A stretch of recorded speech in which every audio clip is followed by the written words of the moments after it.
Hello dear student, छोटे छोटे नन्हे मुन्ने बच्चों, कैसे हैं आप सब। लास्ट वीडियो आपने देखा, उसको समझा।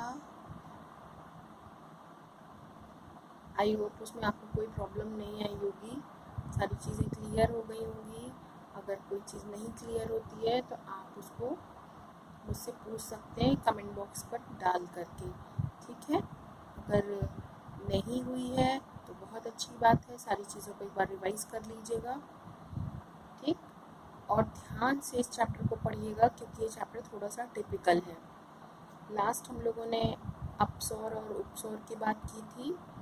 3 जनवरी को हमारा उपसौर होता था, जब हमारी पृथ्वी सूर्य के सबसे अधिक निकट होती है उस समय, ठीक है। और 4 जुलाई को हमारा अपसौर होता है, जब हमारी पृथ्वी सूर्य से दूर होती है। ये लास्ट हमने किया था, हमने आपको बताई थी यहाँ तक बात। उसके बाद हमने आपसे कहा था कैसे पृथ्वी पर ऋतु परिवर्तन होता है। दैनिक गति और वार्षिक गति, 2 गतियाँ बताई थी। तो दैनिक गति के कारण हमारे दिन रात होते थे, ये बात हमने आपको बताई थी। और वार्षिक गति के कारण हमारा ऋतु परिवर्तन होता है, ठीक है बच्चों। ये चीज़ आपको क्लियर हो गई होगी। आइए अब हम आज देखते हैं कि किस तरीके से हमारी पृथ्वी के परिक्रमण के कारण क्या क्या परिवर्तन होते हैं और कैसे हमारी पृथ्वी पर ऋतु परिवर्तन होता है। कभी आपको ठंड लगती है, कभी आपको बहुत गर्मी महसूस होती है, कभी आपको वेदर बहुत अच्छा लगता है, ना बहुत अधिक गर्मी हो रही होती है उस समय, ना बहुत अधिक ठंड हो रही होती है, ठीक है ना। बड़ा सुहावना सुहावना सा मौसम हो रहा होता है। तो ये सब कैसे होते हैं और क्यों होते हैं हमारी पृथ्वी पर, इनको हम जानेंगे, ठीक है। सभी को एक्साइटमेंट होती है ना, कब दिन हो जाता है, क्यों रात होती है हमारी पृथ्वी पर, क्यों बारिश होने लगती है। तो आइए इसके बारे में आज हम पढ़ते हैं, ठीक बच्चों। हमने आपको बताया था कि हमारी जो पृथ्वी है वो 23.5 डिग्री पर झुकी हुई है अपने अक्ष पर, ठीक है। और इसी अक्ष पर झुक करके वो सूर्य के चारों ओर चक्कर लगाती है और अपने अक्ष पर भी वो चक्कर लगाती है। इन्हीं गतियों को हमने बताया था परिक्रमण और परिभ्रमण गतियाँ। अब झुकी होने के कारण, क्योंकि हमारी पृथ्वी झुकी हुई है, इसलिए वो क्या करती है, आपकी जो मकर रेखा और कर्क रेखा है, मैंने आपको बताया था ना, बीच में 0 डिग्री पर बीचों बीच में पृथ्वी की हमने मानी है, जिसको हम विषुवत रेखा कहते हैं। विषुवत रेखा के ठीक जस्ट ऊपर हमारे 23.5 डिग्री पर, ये देखिए, ये हमारी पृथ्वी है। ये जस्ट 20 से 0 डिग्री, इसके जस्ट ऊपर से 23.5 डिग्री कर्क रेखा, इसके जस्ट नीचे से 23.5 डिग्री मकर रेखा, ठीक है। ये 2 रेखाएं हैं और हम कह रहे थे आपसे कि हमारा जो सूर्य है वो इसी अक्ष पर घूमने के कारण, अपने अक्ष पर रहने के कारण, इनके, ये आपकी कर्क रेखा और ये आपकी मकर रेखा, इनके बीच में ही रहता है, ठीक है। लास्ट डायग्राम में मैंने आपको ये बात एक्सप्लेन भी की थी बच्चों। देखिए इस तरीके से मार्च 21 से स्टार्ट होकर के ये आपकी भूमध्य रेखा है, फिर 21 जून को ये कर्क रेखा पर गया, फिर वापस 23 सितंबर को कहाँ पहुँचा, फिर कर्क रेखा पर, फिर 22 दिसंबर को मकर रेखा पर, और फिर वापस 21 मार्च को मध्य रेखा पर, ठीक। इतनी बात मैंने आपको पिछले लेक्चर में बताई थी कि कर्क रेखा और मकर रेखा के बीच में ही हमारा सूर्य हमेशा रहता है, ठीक है। इसके बीच में ही वो गोल गोल यहाँ से यहाँ, यहाँ से यहाँ राउंड करता है।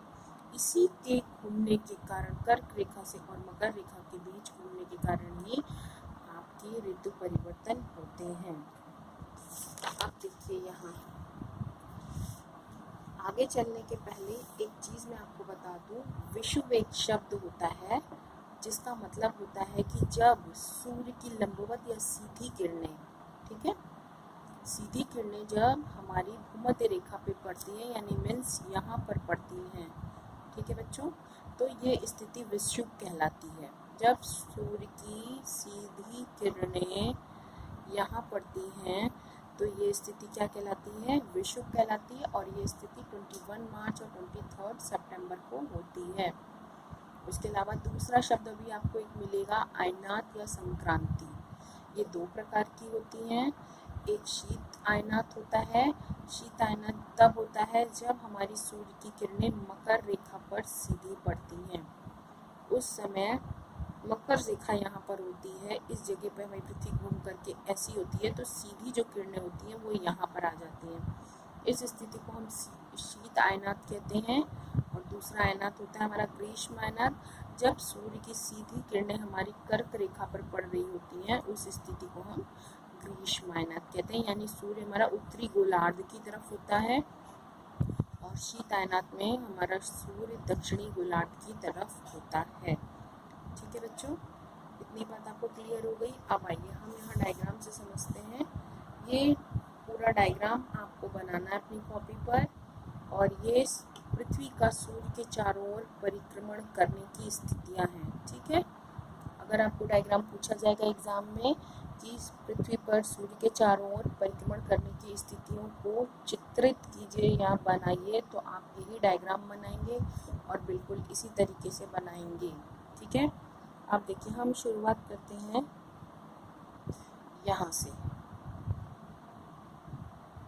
यहाँ पर आपका जो जब पृथ्वी और सूर्य आमने सामने होते हैं, तो इस स्थिति में सूर्य की सीधी किरणें विषुवत रेखा पर पड़ रही होती है। देखिए ये तीनों रेखाएं मैंने यहाँ मेंशन की हैं। ये भूमध्य रेखा है, विषुवत रेखा, ये आपकी कर्क रेखा है, और ये मकर रेखा है। इस स्थिति में सूर्य की किरणें सीधी भूमध्य रेखा पर पड़ रही होती हैं, यानी कि 21 मार्च के दिन। ठीक है, इस दिन दिन और रात दोनों बराबर होते हैं, क्योंकि जितने हिस्से में उत्तरी गोलार्ध पर सूर्य की किरणें पड़ती हैं, उतने ही हिस्से में दक्षिणी गोलार्ध पर भी सूर्य की किरणें पड़ती हैं। देखिए यहाँ पूरा आधे में उजाला है और इधर पीछे आधे में अंधेरा है। ठीक है, इसलिए यहाँ दिन और रात बराबर होते हैं, और 12 घंटे का दिन और 12 घंटे की रातें होती हैं। ठीक है, ये स्थिति जब होती है तो यहाँ बसंत ऋतु की स्थिति होती है, इसलिए इसको बसंत ऋतु या बसंत विषुव भी कहते हैं। विषुव अभी मैंने आपको बताया, जब सूर्य की किरणें भूमध्य रेखा पर सीधी पड़ती है तब उस स्थिति को हम विषुव कहते हैं। ठीक है, इसीलिए इसको हम बसंत विषुव कहते हैं। क्लियर हो गई बात? ठीक है बच्चों, ये स्थिति कौन सी है? 12 मार्च की स्थिति, सॉरी 21 मार्च की स्थिति है। इस दिन दिन और रात दोनों बराबर होते हैं, 12 घंटे का दिन और 12 घंटे की रात हो रही होती है, और इस स्थिति को हम बसंत विषुव या बसंत ऋतु कहते हैं। ठीक है, इतनी बात आपको क्लियर हो गई? ठीक है, आइए अब हम आगे चलते हैं। ठीक, अब यहाँ से आपकी पृथ्वी मूव करेगी, घूमते घूमते वो यहाँ पहुँचेगी, और ये स्थिति 21 जून की होती है। 21 जून को जब पृथ्वी और सूर्य का आमना सामना होता है, उस समय आपकी पृथ्वी कर्क रेखा पर होती है, यानी सूर्य की किरणें सीधी कर्क रेखा पर चमक रही होती हैं। विषुवत रेखा और मकर रेखा नीचे होती है। ठीक है, जब हमारी पृथ्वी कर्क रेखा के सूर्य हमारा कर्क रेखा के सामने होता है, उस समय सूर्य की सीधी किरणें हमारे कर्क रेखा पे पड़ती हैं, मीन्स उत्तरी गोलार्ध पर पड़ती हैं। ठीक है, सूर्य की सीधी किरणें उत्तरी गोलार्ध या कर्क रेखा पर पड़ती हैं, इसलिए उत्तरी गोलार्ध, हम और आप उत्तरी गोलार्ध में रहते हैं, और इसीलिए जून के महीने में आपके यहाँ गर्मी हो रही होती है। ठीक है, क्योंकि सूर्य की सीधी किरणें कर्क रेखा पर चमकती हैं या पड़ती हैं। यहाँ उत्तरी गोलार्ध में 21 जून को सबसे बड़ा दिन होता है और सबसे ज़्यादा गर्मी होती है। ठीक है, जस्ट इसके विपरीत दक्षिणी गोलार्ध में छोटा दिन होता है। ये देखिए दिन की स्थिति छोटा होता है और ठंड अधिक होती है। ठीक है, कभी भी इनमें जब अंतर होगा तो ध्यान रखिएगा, उत्तरी गोलार्ध में जो भी ऋतुओं की स्थिति होगी उसकी जस्ट स्थिति दक्षिणी गोलार्ध में होगी। मीन्स कि अगर आपके उत्तरी गोलार्ध में गर्मी हो रही है तो दक्षिणी गोलार्ध में ठंड पड़ रही होगी, और अगर दक्षिणी गोलार्ध ठंडा होगा तो उत्तरी गोलार्ध गर्म होगा। ठीक है, फिर उत्तरी गोलार्ध में सबसे बड़ा दिन हो रहा होगा और दक्षिणी गोलार्ध में सबसे छोटा दिन हो रहा होगा। ठीक है, ये जो स्थिति होती है जब हमारा सूर्य उत्तरी गोलार्ध में सीधा चमकता है, उस स्थिति को हम ग्रीष्म आयनात कहते हैं। क्या कहते हैं? ग्रीष्म आयनात या ग्रीष्म संक्रांति, या सूर्य का उत्तरायण होना, यानी उत्तरी दिशा में जाना, सूर्य का उत्तरायण होना। क्लियर है? ये आपको समझ में आ गया।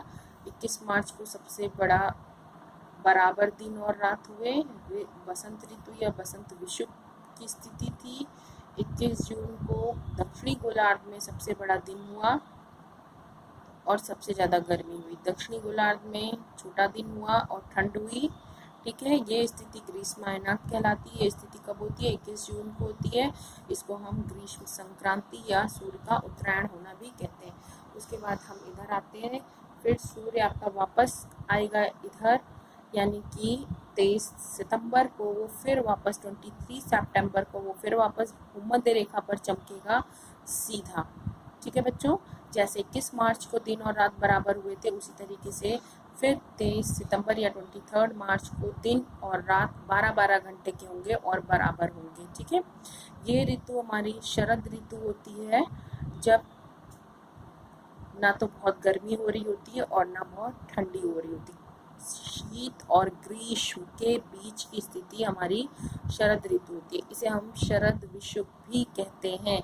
यानी अगर आपसे क्वेश्चन किया जाए कि शरद विषुव किस तारीख को होता है, तो आपका उत्तर होगा 23 सितंबर को। इस दिन दिन और रात दोनों बराबर होते हैं। क्लियर बच्चों? इसके बाद में आपका आता है 22 दिसंबर। सूर्य के सामने यहाँ से पृथ्वी घूमते घूमते धीरे धीरे आगे को जाती है 22 दिसंबर को।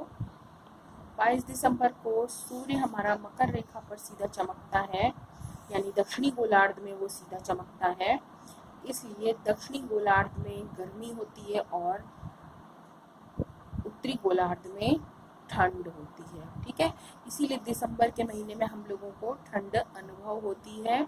हमको स्वेटर, रजाई, इन सब कपड़ों की आवश्यकता पड़ने लगती है, क्योंकि उस समय सूर्य हमारे गोलार्ध में ना होकर दक्षिणी गोलार्ध में होता है। ठीक है बच्चों, सूर्य की सीधी किरणें दक्षिणी गोलार्ध में मकर रेखा पर चमक रही होती हैं और ये स्थिति 22 दिसंबर के दिन की होती है।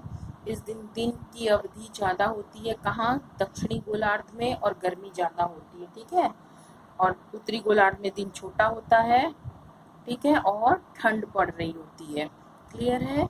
इस स्थिति को हम शीत आयनात, मकर संक्रांति, शीत संक्रांति या सूर्य का दक्षिणायन होना कहते हैं। क्लियर है? समझ में आ गया इतना आपको? इस बात को हम सूर्य का दक्षिणायन होना कहते हैं, यानी कि इस समय सूर्य हमारा दक्षिणी गोलार्ध में होता है और जब सूर्य का उत्तरायण होता है, उत्तरायण होना कहते हैं, तब हमारा सूर्य उत्तरी गोलार्ध में होता है। ठीक है, ये सारी स्थितियाँ आपको समझ में आ गई होंगी मुझे लगता है। और एक बार इसको ठीक से पढ़िएगा, मैं फिर एक बार रिवीजन कर दे रही हूँ इसका, ध्यान से देखिए। 21 मार्च को सूर्य की सीधी किरणें भूमध्य रेखा पर पड़ रही होती हैं। इस दिन दिन और रात बराबर होते हैं। 12 घंटे का दिन होता है, 12 घंटे की रात होती है। इस स्थिति को हम बसंत विषुव या बसंत ऋतु कहते हैं। फिर हमारा सूर्य घूमता है और घूम करके विषुवत रेखा से कर्क रेखा पर पहुंचता है। ये स्थिति हमारी 21 जून की होती है। इस दिन सूर्य हमारा सीधा कर्क रेखा पर चमक रहा होता है। दक्षिणी गोलार्ध में दिन छोटा होता है, ठंड पड़ने लगती है क्योंकि सूर्य की किरणें वहाँ तक नहीं पहुँच पाती, और उत्तरी गोलार्ध में दिन बड़ा होता है, गर्मी ज़्यादा हो रही होती है। इस स्थिति को हम ग्रीष्मायनात या ग्रीष्म संक्रांति या सूर्य का उत्तरायण होना कहते हैं। इसके बाद में सूर्य हमारा आगे बढ़ता है और पृथ्वी आगे बढ़ती है, और 23 सितंबर की स्थिति में फिर वही स्थिति होती है जो 21 मार्च को होती है। सूर्य की किरणें वापस सीधी भूमध्य रेखा पर चमक रही होती हैं। 12 घंटे का दिन, 12 घंटे की रात होती है। दिन और रात बराबर होते हैं। शरद ऋतु कहते हैं इस स्थिति को, या शरद विषुव कहते हैं। ठीक है। इसके बाद में पृथ्वी घूम करके फिर 22 दिसंबर की स्थिति में पहुंचती है, जहां पर सूर्य मकर रेखा पर सीधा चमक रहा होता है। ये 22 दिसंबर का दिन होता है। इस दिन दक्षिणी गोलार्ध में दिन बड़ा होता है और गर्मी ज़्यादा होती है। उत्तरी गोलार्ध में दिन छोटा होता है और ठंडा होता है, ठंड पड़ रही होती है। ठीक है बच्चों, इस स्थिति को हम शीत आयनात या मकर संक्रांति या शीत संक्रांति या सूर्य का दक्षिणायन होना कहते हैं। क्लियर है? इसको प्रैक्टिस कीजिएगा। डायग्राम को भी सेम ऐसे ही बनाइएगा, और बाकी जो पढ़ाया है उसको भी प्रैक्टिस कीजिएगा। फिर बाकी बात हम नेक्स्ट वीडियो में करेंगे। Thank you.